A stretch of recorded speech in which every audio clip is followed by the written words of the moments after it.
পরম দয়াল পরম প্রেমময় শ্রী শ্রী ঠাকুরের আতুল চরণে প্রণাম। পরম রাধার জগৎ জননী বড় মায়ের শ্রী চরণে প্রণাম। পরম পূজ্যপাদ শ্রী শ্রী বরদাস শ্রী চরণে প্রণাম।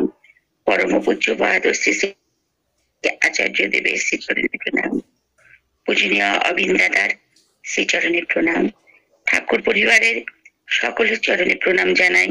এখানে উপস্থিতি আমার বড়দের প্রণাম, ছোটদের আনন্দিত জয়গুরু ভালোবাসা এবং আমার বন্ধুদের অনেক ভালোবাসা। জয়গুরু। শ্রী শ্রী ঠাকুরের রাতুল চরণে এসে আমরা শিখেছি শ্রদ্ধা, ভক্তি, প্রেম, নিষ্ঠা, ভালোবাসা। কেমন করে শ্রদ্ধা করতে হয়, কেমন করে ভালোবাসতে হয়, কেমন করে ঈশ্বরের প্রতি নিষ্ঠা রাখতে হয়। ঠাকুরের কাছেই আমরা প্রার্থনা করি, ঠাকুর আমায় নিষ্ঠা দাও, ভক্তি দাও, প্রেম দাও। যদি প্রেম না হয়, ঠাকুর বললেন তুমি অনেক বিদ্যা অর্জন করে অনেক কিছু টুকরো টুকরো করে দিতে পারো ভেঙে, কিন্তু প্রেম না হলে তোমার কিছুই হবে না। তাই প্রেমী তোমারই প্রণাম জানাই। ভালোবাসা শেখাতে ঠাকুর এসেছেন। আজকে এখানে যুক্ত হয়ে আমার রিনা মা আমাকে যুক্ত করেছেন। ব্যক্তিগতভাবে মায়ের সাথে মিশে খুব আনন্দ উপভোগ করেছি। প্রেম ভালোবাসা দুজনের মধ্যে অনেকটা জড়িয়ে নিয়েছি পরম পিতাকে ধরে। তৃতীয় কথা হলো, আজ এই লিঙ্কে আমি যেগুলো শুনছিলাম, যেখান থেকে শুনছিলাম, প্রত্যেকটা জিনিস খুব ভালো লাগছিল। ঠাকুরকে ধরে যখনই জীবনে চলার পথে কোন রকম বাধা বিপত্তি আসে, আমাদের আসে না এটা বলবো না, তখন ভেতরে একটা কোথাও সাহস জাগে, ঠাকুর তুমি আছো। আমার যেটা হচ্ছে আমি জানি আমার মঙ্গলেই হচ্ছে, কারণ ঠাকুর বলেছেন তাকে ধরে থাকলে, তাকে নিয়ে চললে একদিন না একদিন আমি সফলতা অর্জন করতে পারবো। তাই তার প্রতি আমাদের বিশ্বাস চাই। এই বিশ্বাসের উপর দিয়ে আমরা এগিয়ে চলেছি। এত সুন্দর গীতি আলোক্য শুনছিলাম, ভালো লাগছিল। শ্রী শ্রী বড় মায়ের যে সঙ্গীতগুলো, এত মধুময় সঙ্গীত, প্রত্যেকটা জায়গায় ঠাকুরের গান, বড় মায়ের গান, শ্রী শ্রী দাদার লেখা, তার সুর, কথা, প্রত্যেকটা আমি শুধু ভাবি তব রাতুল চরণ পরশে ধারা আজি হলো মধুময়। প্রেমী তোমারে প্রণাম জানাই, কাতর জীবনে দুঃখ বেদনে, কথাগুলোর লাইন। তাই সবাইকে ভালোবাসা। তাই আজকে এই সৎসঙ্গ জগতের যে কথাটাই আমি আসছিলাম, যে আমাদের জীবনের একটার পর একটা শিক্ষা অর্জন করা, পরিবর্তনশীল হওয়া। কাল আমি আমার একটা অল্ডাস কোম্পানিতে জয়েন করেছি, সেখানে একটা মিটিং হচ্ছিল। সেই মিটিং এ আমাকে ডাকা হয়েছে, আমরা গেছিলাম সব যারা আমরা কাস্টমার আছি। যিনি আমাদের মিটিং ট্রেনিং টিচার ছিলেন শিলিগুড়ি থেকে, দেখুন কেমন ভাবে কথাটা কেন বলছি। তিনি সবার আগে বলছেন যে না করে যে পেতে চায় দুঃখ তার পিছে ধায়।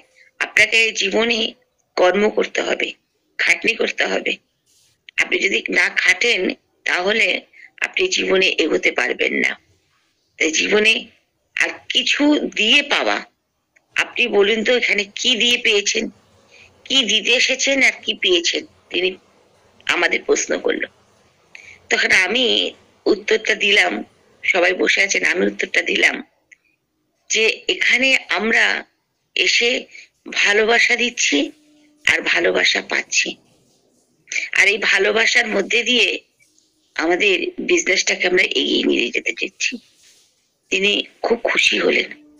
তারপরে এই হাততালির কি কি রোগ সারে, কেন কথায় কথায় আমরা হাততালিটা দিই আর হাততালিতে কি কি রোগ সারে তিনি বোঝাচ্ছেন। বোঝাতে বোঝাতে বললেন আজকাল আর সন্ধ্যেবেলার প্রদীপ বা সকালের প্রদীপ টাইম মতন জ্বলে না। তখন আমি বললাম স্যার আমরা জ্বালাই। বললো কেমন? আমি বললাম আপনি আগে বললেন না যে কিছু দিলে পাওয়া যায়।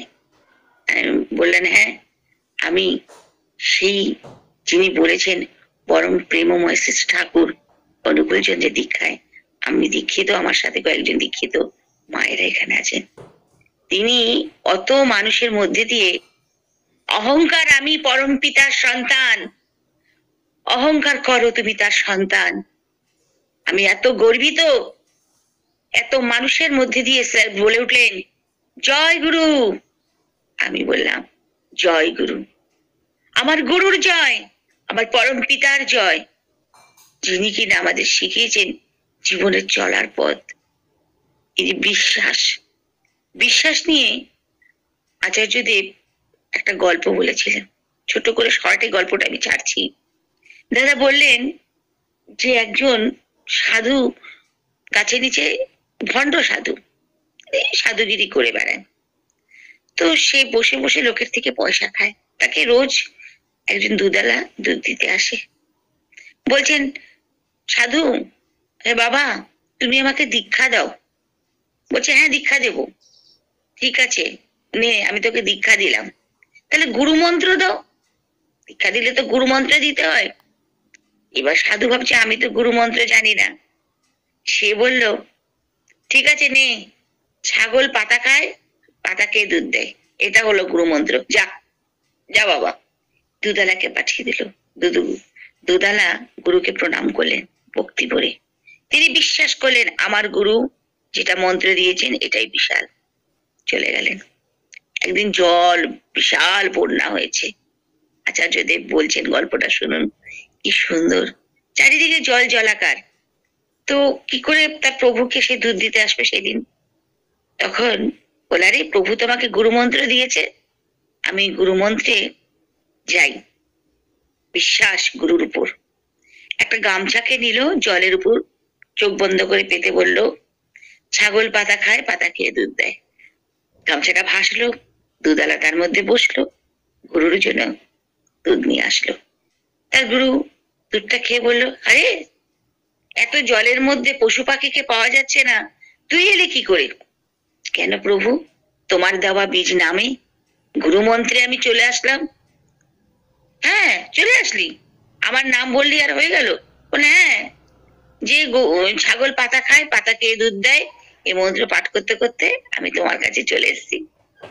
এবার সাধু ভাবছে কি ব্যাপার, আমার মন্ত্র এত সাকসেসফুল হয়ে গেল, তার মানে আমার মধ্যে কি পাওয়ার এসে গেল, ধ্যান এসে গেল, ভক্তি এসে গেল, আমি প্রচুর পাওয়ারফুল হয়ে গেছি, আমি যেটা দিয়েছি সেটাতে রয়ে গেল।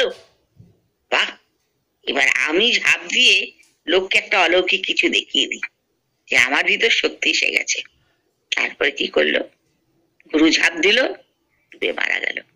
আমার মাথা নত করে দাও হে তোমার চরণ ধুলার তলে, সকল অহংকার আমার ডুবাও চোখের জলে। আমার অহংকারকে যদি আমি তোমার চরণে না নিতে পারি, আমি যদি গুরু সেজে বসে থাকি, তাহলে কি তোমায় পাওয়া যাবে? এটাই হলো কথা। তাই আমরা এই বসতে গুরু, গুরু হয়ে না বসি। শ্রী ঠাকুরকে ধরা মানে জীবন থেকে কিছু বিয়োগ করা, যোগ তার নাম ধ্যান করা, তাকে পাওয়া, সর্বদা তাকে পাওয়ার চেষ্টা। কি করলে আমার ঠাকুর খুশি হবে? যেমন আমি রিনাদিকে ভালোবাসি, রিনাদি আমায় ভালোবাসে।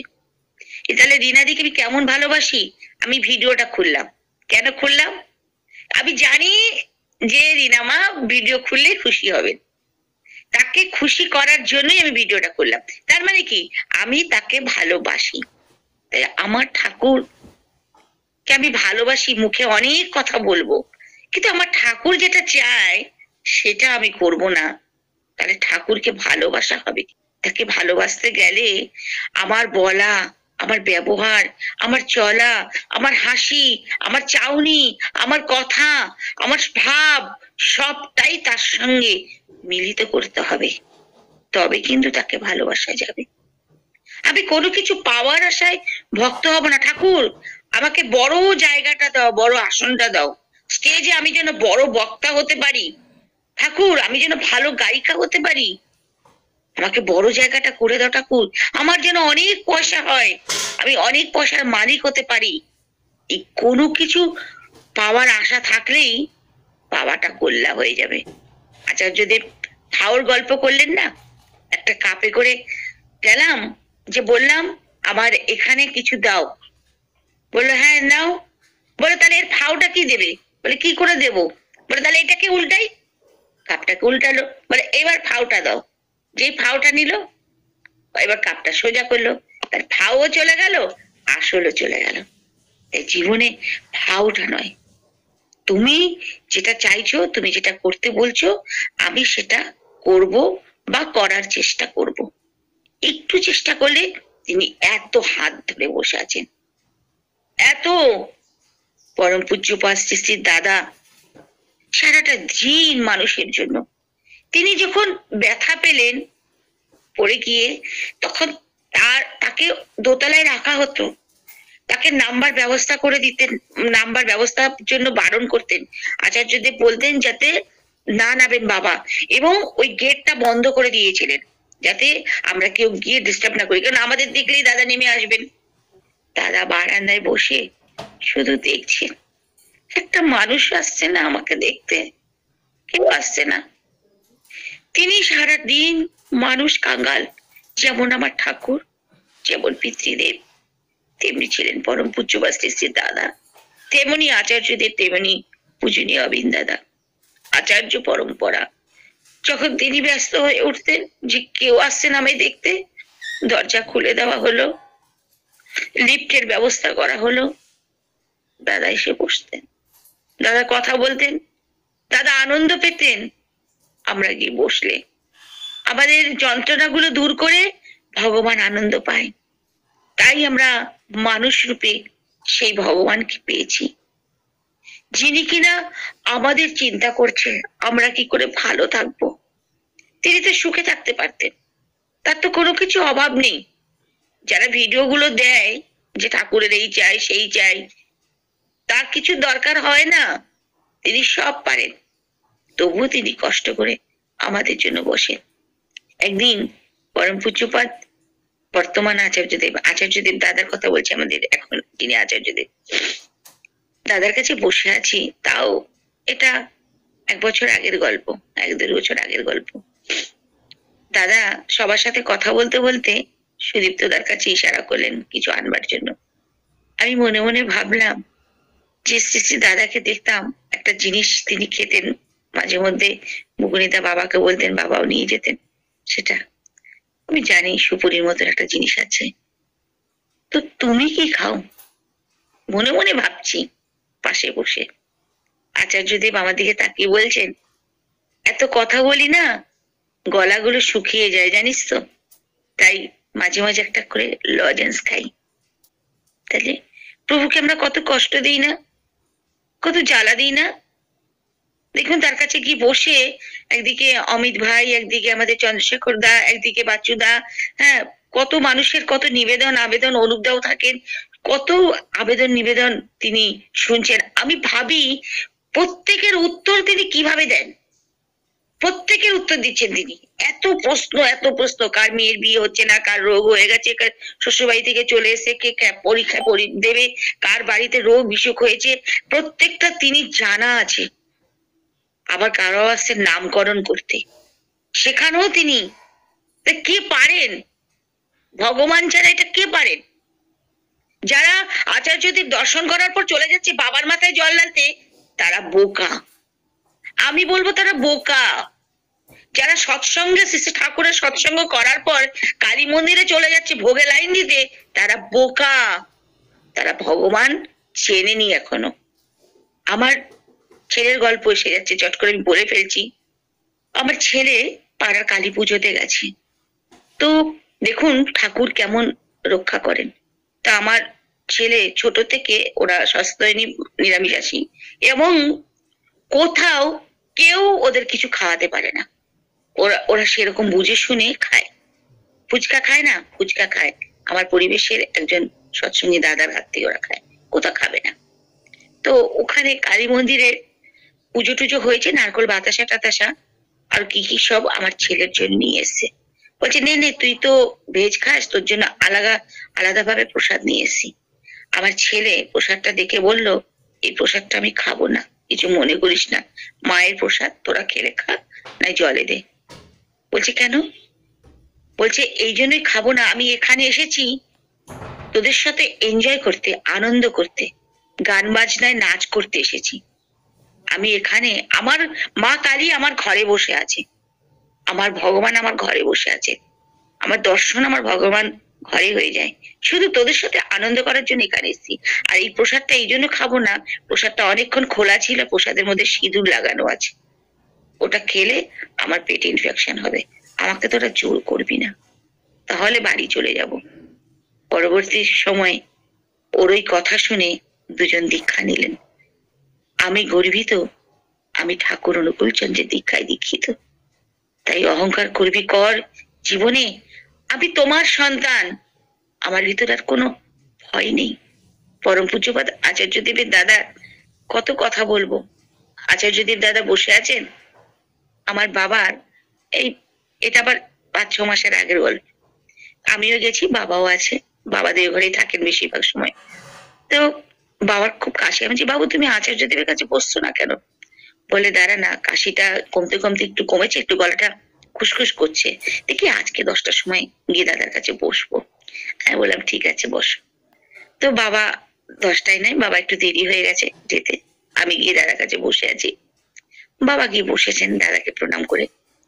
এবার বাবার ভেতরে, গলার ভেতরে খুসখুস হচ্ছে, কিন্তু বাবা একটাও আওয়াজ করছে না, সেটাকে চেপে রেখে আচার্যদেবের কাছে বসে আছে। এটা কেউ জানি না, আমি কিন্তু তার মেয়ে, আমিও জানি না, তার মা থাকলেও কিন্তু জানতো না। আজকে আমার ঠাকুমাও যদি আমার বাবার কাছে বসে থাকতো, আমরা অনেকে বলি যে আমার মাতা গুরু পিতা গুরু বলি, কিন্তু দেখুন মাও জানে না যে সন্তানের কখন কোথায় ব্যথা হয়। যারা বলেন আমার মা গুরু বাবা গুরু, আমার আর গুরুর দরকার পড়ে না, প্রয়োজন পড়ে না, তারা অনেক শিক্ষিত হয়েও তারা মূর্খ, তারা জানে না যে গুরু শব্দের অর্থ কি, যিনি অন্ধকার থেকে আলোর দিকে নিয়ে যান, এটা বাস্তবাদী। আমার ঠাকুমা থাকলেও বুঝতো না যে তার সন্তানের গলার ভিতরে কি হচ্ছে, বুঝতে পারতো না, যতই মা সে হোক। কিন্তু প্রভু বুঝেছেন, আচার্যদেব বুঝেছেন। তিনি সুদীপ্ত দাকে ডেকে বলছেন, একটা আদায় করে একটু নুন নিয়ে আয় তো। আদার মধ্যে লবণ মাখিয়ে নিয়ে আসলো, বলো সুনীল দাকে দে, সুনীল দার গলায় প্রবলেম হচ্ছে।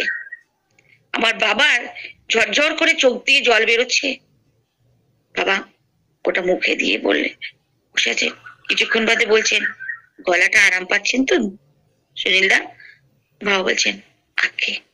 এই হলেন আমাদের প্রভু, তিনি সবার কষ্ট, সবাইকে সমান ভালোবাসেন, যেমন আপনাদের ভালোবাসেন আমাদেরও ভালোবাসেন। কিন্তু কুড়িয়ে কতটা দিতে পারছি, ধরণীর ধুলির পথে সে যে মানিক ছড়ায়ে যায়। স্নান উৎসব হচ্ছে, আমি গেছি, মানুষের গরমে গরমে একটা কেমন ভেজা ভেজা গন্ধ না। এবার এত গরম, শরীরটা ভালো লাগছে না, সকালের দিকে আমরা সবাই গরমের মধ্যে বসে আছি, কখন আচার্যদেব ঠাকুর পরিবার নিয়ে আসবেন। হঠাৎ প্রভু আসছেন, আমার প্রভু রাম আসছেন, আমার ভগবান আসছেন। তিনি আসার আগে বিশ্বাস করবেন না, ওই জায়গাটা বেল ফুল গোলাপ ফুলের গন্ধ, রজনীগন্ধার যে এত সুন্দর একটা গন্ধ ছড়িয়ে গেছে, আমার মাথায় ঢুকে গেল। ধরণীর ধুলির পথে সে যে মানিক ছড়ায় যায়, সে সুন্দর গন্ধে আমার প্রভু ঢুকছেন। হাসতে হাসতে পেছনে পুজো নিয়ে বড় বৌরানী মা এবং ঠাকুর পরিবার। জীবন দেখে ধন্য। কোথায় আমি কালী খুঁজবো, কোথায় আমি দুর্গা খুঁজবো, লক্ষ্মী খুঁজবো? মাটির প্রতিমার কাছে চিৎকার করে মাথা ঠুকে রক্ত দিয়ে কত কিছু করে, বেলপাতা রক্ত দিচ্ছে, কত রকমের ভাবে টোটকা পুজো করে হরিলুট বাতাসা করে ভগবান পাওয়া যাচ্ছে। ভগবান পেতে গেলে অন্তরাত্মাকে আগে জাগ্রত করতে হয়। অন্তরতম মম অন্তর প্রভু, আমার অন্তরে তো তিনি আছেন। তাই তাকে ডাকতে গেলে একটা নিয়ম শৃঙ্খলা চাই, যখন তখন পুজো করলে হবে না। তাই ঠাকুর আমাদের শেখালেন নিশি জাগরণে তাকে ডাকার, অর্থাৎ ভোরবেলা অতি প্রত্যুষে নাম ধ্যানের মাধ্যমে। আজ যত মেডিসিন বেরিয়েছে, যত ডাক্তার বেরিয়েছে, যত মেডিকেল, যত ওষুধ বা যত আয়ুর্বেদিক, এলোপ্যাথিক, হোমিওপ্যাথিক যা বলবেন, সব রোগ কিন্তু শ্রী শ্রী ঠাকুর অনুকূল চন্দ্র যে বিধান আমাদের দিয়ে গেছে না, এই বিধানে কিন্তু সব সেরে যায়। তিনি আমাদের নাম ধ্যান দিয়ে গেছেন, তিনি আমাদের হাততালি দিয়ে প্রার্থনা করা দিয়ে গেছেন, তিনি আমাদের শুদ্ধ খাবারের কথা বলে গেছেন, তিনি আমাদের থানকুনি পাতা খাবার কথা বলে গেছেন। এই যে প্রিভিন্টিনা, প্রিভিন্টিনা তো বিউটিশিয়ান জগতের একটা বিশাল, কলকাতার বড় বড় বিউটিশিয়ানদের মধ্যে এখন প্রিভিন্টিনা ছড়াছড়ি। কোভিড এর সময় দেখেছি অনেক অদীক্ষিত বড় বড় ডাক্তাররা পর্যন্ত, আমাদের ডক্টর সদাপ্রিয় বোস, আমার বোন যেহেতু মানে নার্সের নীলতনে ছিল, বললো নন্দিতা প্রত্যেকটা পেশেন্টকে বিনে পয়সায় তুই আমাদের দিবালি খাইয়ে যা, সুস্থ অনেকে। আমি বিজ্ঞাপন দিচ্ছি না, আমার ঠাকুরের বাস্তব কথাগুলো আপনাদের কাছে তুলে ধরছি, যে বাস্তবে ঈশ্বর প্রাপ্তি হওয়া কি। তিনি ডাক্তার ছিলেন, কিন্তু দেখলেন মানুষের রোগ কি করে সারানো যায়, তাই তিনি আমাদের এই ওষুধ দিয়েছেন। আমার ছেলের হাতে একটা গরম পোড়া হয়েছে, পোড়াটা পেকে যাচ্ছে, ভয়ে বলছে না যে মা যদি এটাকে নিয়ে ট্রিটমেন্ট করে তাহলে আমার ব্যথা লাগবে। আমি দেখতে পেয়েছি ও যখন ঘুমিয়ে পড়েছে, চামচের মধ্যে প্রিভিন্টিনাটা দিয়ে একটু গরম করে করে মাত্র 2 দিন লাগিয়েছি, পোড়াটা কোথা থেকে চলে গেল। এত সুন্দর মেডিসিন পেয়েছি, এত সুন্দর থানকুনি পাতার কথা তিনি বলেছেন, ইষ্টভীতির কথা বলেছেন, মহান যজ্ঞের কথা বলেছেন। আমরা কি করি, ইষ্টভীতি করে কেউ কালী মন্দিরে, কেউ শীতলা মন্দিরে, কেউ কোন মন্দিরে দিয়ে দিচ্ছি, কেউ আবার উৎসবে দিয়ে দিচ্ছি, কেউ আবার নিয়ে গিয়ে দেওঘরে গিয়ে প্রণামের বাক্সে ফেলে দিয়ে আসছি। এত বড় পাপ। ইষ্টভীতি ইষ্টের কাছে দিতে হবে, তার চরণে দিতে হবে। তিনি যেমন করে বলেছেন তেমনি নিয়মে দিতে হবে। এখন যেমন অনলাইনে যা যা নিয়ম আছে, আমাদের যে ট্যাক্স কাটছে, যা কাটছে, ঠিক সেইভাবে সেই নিয়মে করতে হবে। তিনি যা বলছেন তাই করতে হবে। এদিক থেকে ওদিকে যদি করি তাহলে তিনি কষ্ট পাবেন। ঠাকুর কখনো পাপ দেয় না। আমরা ভাবি না ঠাকুর পাপ দেয়, তিনি পাপ দেয় না, তিনি আমাদের নিয়মটা শেখাচ্ছেন, ঈশ্বর প্রাপ্তির নিয়মটা শেখাচ্ছেন। যদি আমি না চলি আমি তো বেঁকে পড়ে যাব, তাই আমাকে চলতে হবে তার কথার মতো। তিনি যে ভাব দিচ্ছেন সে ভাবের মধ্যে দিয়ে আমাদের চলতে হবে। আর কি, ভালোবাসতে হবে। কারোর ভিতরে হাজার খারাপ গুণ আছে, আমি মানলাম, কিন্তু তার ভেতরে একটা ভালো গুণ আছেই আছে। সেই ভালো গুণটাকে বেছে নিয়ে তাকে এমন ভাবে তাকে ভালোবাসা দেব, তার খারাপ গুণগুলো সরে যাবে। ধরুন কারোর খুব সমালোচনা করার স্বভাব আছে, কিন্তু তার মধ্যে দেখা যাচ্ছে সে ভালো গাইতে পারে, তাকে বলবো তোমার গানগুলো না আমার মন খুব ভরিয়ে দেয়। আর যার নামে বলছে, বলো সেই সেদিন বলছিল তোমার গানের সুরগুলো খুব সুন্দর, গানের কথাগুলো খুব সুন্দর, তাই আমার কাছে বলছিল কিছু মিথ্যে বলে যদি কারোর মঙ্গল করা যায় সে মিথ্যে মিথ্যে নয়, কিন্তু কিছু মিথ্যে বলে যদি কারোর ক্ষতি করা যায়, পাপ বলছিলাম না, এটাকেই বলা হয় পাপ, এটাকেই বলা হয় পাপ। ঠাকুর বলেছেন অকৃতজ্ঞতা করিস না। ধরুন দুটো বন্ধুর মধ্যে খুব বন্ধুত্ব, একটা বন্ধু তার সংসারের যাবতীয় কথাগুলো তার বন্ধুর কাছে বলল, কিছুদিন বাদে যখন বন্ধুদের মধ্যে ঝগড়া হয়ে গেল, তখন কি করলো, আরেকটা বন্ধুর কাছে তার নিন্দা করে তাকে সমাজে ছোট করে দিল। আচার্য দেবের কথা এটা, তারা নাটমণ্ডপে বসে কথা বলছেন। তখন কি, তাতে কি হলো, যাকে ছোট করার চেষ্টা করলো সে ছোট হলো কিনা জানি না, কিন্তু যে কথা দিয়ে কথার বিমুখ করলো, তাকে ছোট করার চেষ্টা করলো, সে কিন্তু ডুবে গেল। সে ডুবে গেল, কারণ সে একদিন হলো কথা দিয়েছিল তোমার এই কথাগুলো আমি কাউকে বলবো না। তাই আমাদের এমন সতর্ক চলতে হবে, কাউকে 1 পয়সা দিয়ে 10 পয়সা পাওয়ার আশা করব না, এমনটাই দেব যতটুকু, কোনো কিছু পাওয়ার আশায় দেব না, যেটুকু দিলে আমার কোনো ক্ষতি হবে না তাকে সাহায্য করব। ঠাকুরের কথা। তাই আমরা ঠাকুরের প্রত্যেকটা জায়গায় এমন করে যদি চলতে পারি আমরা বেঁচে যাব। আর সংসারে সন্তানদের আধো আধো কথা থেকে করে করিয়ে যা শেখাবি ওটাই তো মোক্ষম ছেলে। ঠাকুর এটা কেন বললেন, একটা বাচ্চা যদি ছোট্ট থেকে ঠাকুরকে দেওয়া শেখে, জীবনে বড় হয়েও সে কোনোদিন কাউকে ঠকাবে না, কাউকে ঠকাবে না, ঠকাতে পারবেই না। কারণ তার মা বাবার শিক্ষা, ঈশ্বরকে কিছু দিয়ে খাও, ঈশ্বরকে কিছু দিতে শেখো। আর বাবা মাকেও ভালোবাসা যে করতে বলি, যে আমাকে প্রণাম কর, আমাকে শ্রদ্ধা কর, আমাকে কিছু খেতে দে, আমরা যে চিৎকার করি, আমরা সন্তানকে আগে ভালোবাসবো, আমরা আগলে ধরবো, ওরা বাধ্য হবে আমাদেরকে প্রণাম করতে, শ্রদ্ধা করতে, প্রেম করতে, ভালোবাসতে। আমি বিবাহ জায়গাটা যাচ্ছি না, কারণ সেটা তো আরো অনেক দূরের জায়গা। যতটুকু পেয়েছি ততটুকুর মধ্যে সন্তানকে বুঝতে হবে সে কি চায়, তার সাথে বন্ধুর মতো মিশতে হবে। এখন বর্তমান সমাজে আমাদের বাচ্চা কাচ্চা যে একটা দুটো বাচ্চা কাচ্চা হচ্ছে, সে বাচ্চা কাচ্চা গুলোকে বন্ধুর মতন অ্যাডজাস্ট করতে হবে।